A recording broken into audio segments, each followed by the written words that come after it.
জানি না মহান আল্লাহ তাআলা আমার ভাগ্যটা কিভাবে লিখেছিল। আসসালামু আলাইকুম সবাইকে, কেমন আছো সবাই? আশা করি সবাই ভালোই আছো। তোমাদের সবার দোয়া ও ভালোবাসায় আমিও অনেক অনেক বেশি ভালো আছি। আজকে যাব হচ্ছে আম্মুর বাসা, আর হুটহাট করে আম্মুকে কোনো কল দেয়নি, জানাই নেই।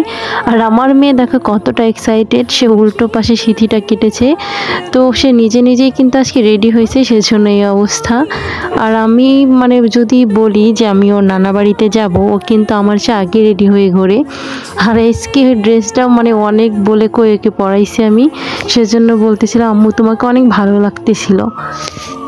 কোথাও যাইতে গেলে কেন জানি না তাসফিয়া রিক্সাতে একদমই উঠতে চায় না, ও রিক্সাতে কমফোর্টেবল না। ও অটোতে যাইতে পারে বা অটোতে যাইতে চায়, কিন্তু রিক্সাতে একদমই উঠতে চায় না। আমি ওকে ধরে রাখছিলাম, তো বলতেছিলাম তুমি কেন রিক্সাতে উঠছো, কারণ ও রিক্সা একদমই পছন্দ করে না। আর দেখতে দেখতে কিন্তু চলে আসলাম, আর কোনো গাড়িও চেঞ্জ করিনি। একটা রিক্সা আমি একেবারে রিজার্ভ নিয়ে আসি, যাতে আমাকে ওকে নিয়ে আর ওঠানামা না করতে হয়। আচ্ছা, আমরা সবাই তো জানি ছেলেদের শ্বশুরবাড়ি হচ্ছে মধুর হাঁড়ি। তো আমার কাছে আমার মধুর হাঁড়ি কোথায় জানো? আমার নানা বাড়ি এবং বাপের বাড়ি। তো আমি এই পথ থেকেই ক্যামেরাটা অন করছি, কিসের জন্য জানো? আমার যে ভালোবাসাগুলো আছে, ছোট্ট ছোট্ট বোনগুলো, তারা আমাকে দেখে দৌড়ে আসবে। তোমরা দেখতে থাকো।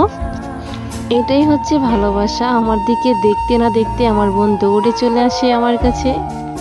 আর আমার বোন আমাকে ওর একটা খুশির খবর দিচ্ছিল, ও স্কুলে নাকি 2টা খেলায় সেকেন্ড হয়েছে, তো সেটাই আমাকে বলতেছিল অনেক আনন্দ সহকারে।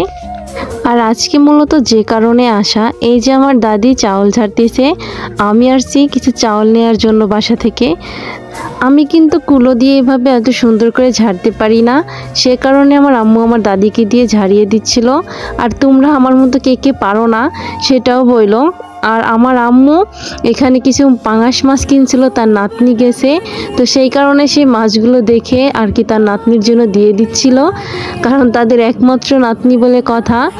আসলে মেয়েদের বাবার বাড়ি হয়তো এমনই হয়, তাই না? দেখো আমি গিয়েছি কিন্তু খালি হাতে, অথচ আমার এক বস্তা হয়ে গেছে। আর এই বস্তাটা আমার নানা বেঁধে দিয়েছে। মেয়েরা কিন্তু খালি হাতে যায়, কিন্তু ভরা হাতে আসে মায়ের বাড়িতে গেলে।